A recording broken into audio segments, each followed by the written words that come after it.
माउस से वहाँ के धो धा के मिले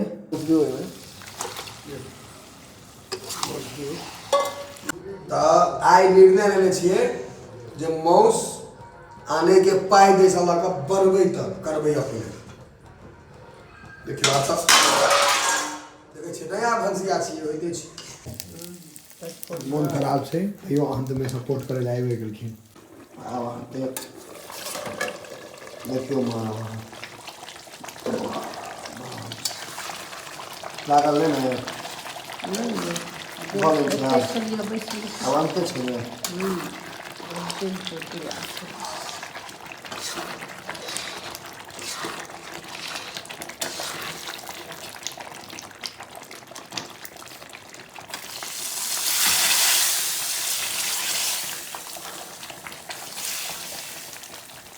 माउस निकालो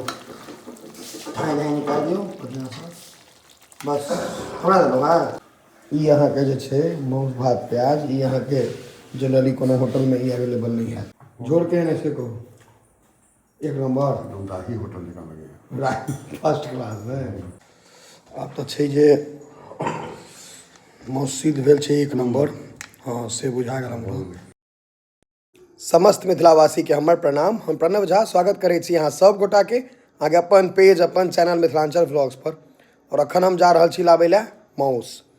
बहुत गोटा के वीडियो बहुत निक लगैया किनको किनको नहीं निक लगैया तो जिनका नहीं निक लगैया वो स्किप कर लिया और जिनका निक लगैया पूरा देखो। अब चलल जाए गाड़ी यहाँ के ठंडा में जरूरी रहे छै और ठंडा में हमरा बेसी यूज होया गाड़ी गर्मी से कंपेयर करबे तो अब चलल जाए पहले आना जेते माउस ओकर बाद कोनो बात। चलू अब माउस पहले लेल जाए रोड क्रॉस कर घर आप चलल जाए।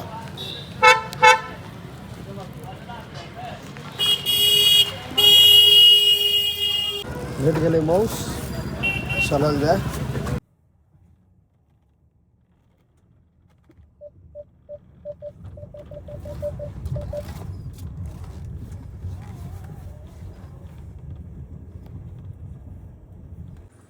प्याज कटा गए माउस के इमहर गोटा मसाला तेल सब जोगाड़ छै। माउस से वहाँ के धो धा के आबि गेलै। आब देखियो बने केहन है तकर बाद माउस दियो ना दियो दियो हो दियो माउस दियो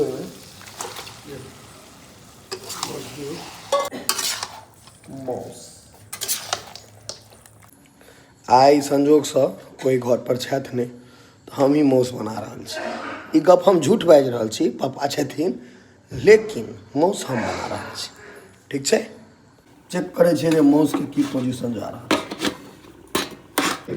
उघारे छे ने यौ रंग तो एकर अहाँके बुझा रहल है कनी धुआं नवका कारीगर छे एनाने अहाँ डिमोराइज कर देबै तब बुझे नहीं छे हमरा मनोबल टूट जाए नहीं भेले सीधा नहीं रे सीधा खस्सी बहुत सुंदर नहीं रही तैक कहूँ डिमोराइज ठीक सा नहीं लागे छे हम कोनो बुझे नहीं छे लागते तो जर्क पड़ देने पर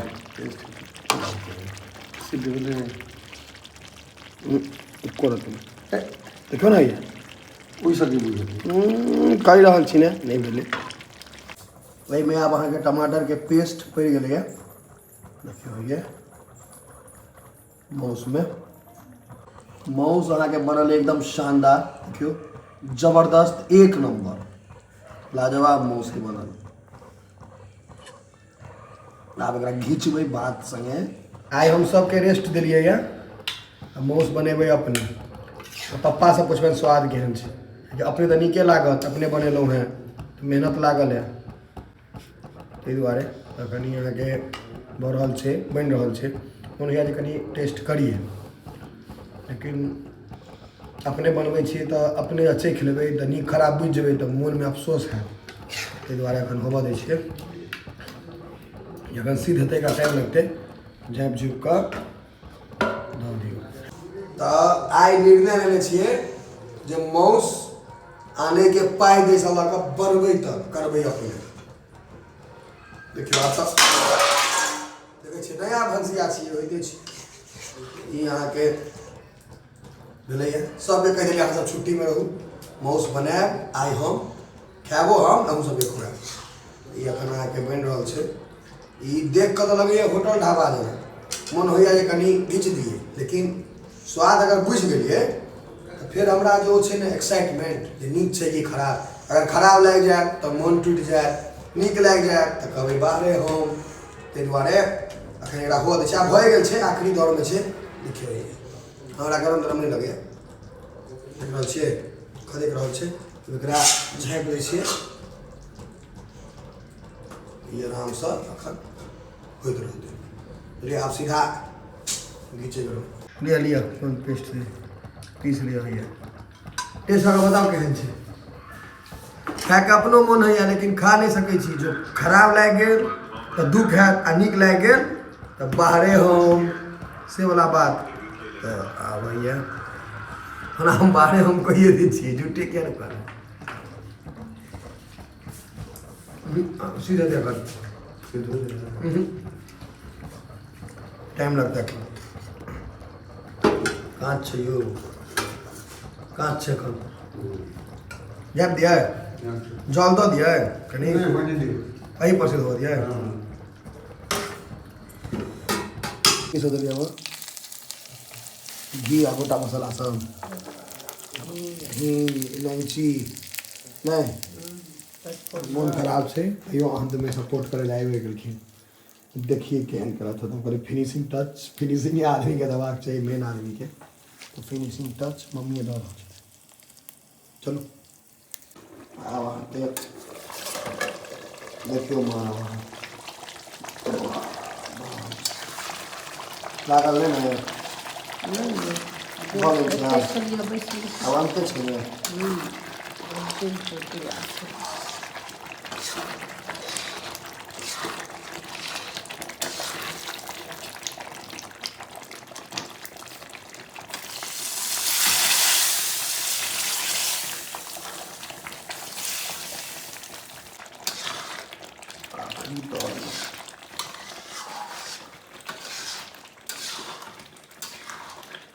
कते देर लागत माँ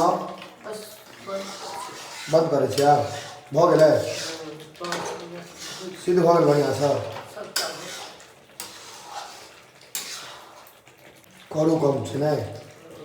चलू कोनो बात नहीं घीच देबै सबटा कम रहो बेसी रहो करू जानी मतलब घीच देबै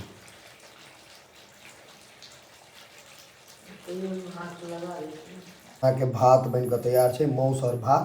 और सलाद प्याज मौस निकालो ठाई ठाई निकाल दियो बढ़िया से बस थोड़ा दे दो हाँ पा के चलो देख लियो कि सबटा घी मौस भात अहाँ के बहुत बेसी डिमांड रहे मौस एकदम गरम है भयंकर है हाँ ठीक है इतने गरम पचबो नहीं करे गरम मुँह में छोड़ देबै अपने 2 मिनट 1 मिनट पूरा ठंडा हो फ्रिज में दो दिया जोड़ के नहीं से को एक नंबर एकदम दाही होटल निकाल लगे फर्स्ट क्लास में होटल वाला है ई यहाँ के जे छै मौस भात प्याज ई यहाँ के जनरली कोनो होटल में ई अवेलेबल नहीं है आब तो छै जे मौस सिद्ध भेल छै एक नंबर हाँ से बुझा गेल हमरो एक नंबर अल्टीमेट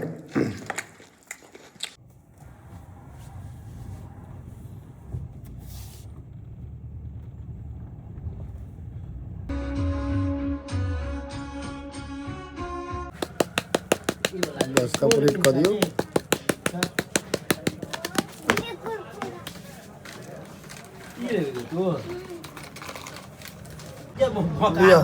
एक नंबर है देना करे शॉट हाँ केना में कभी हां कन्नड़िया लो तो सब क्लियर करिए सब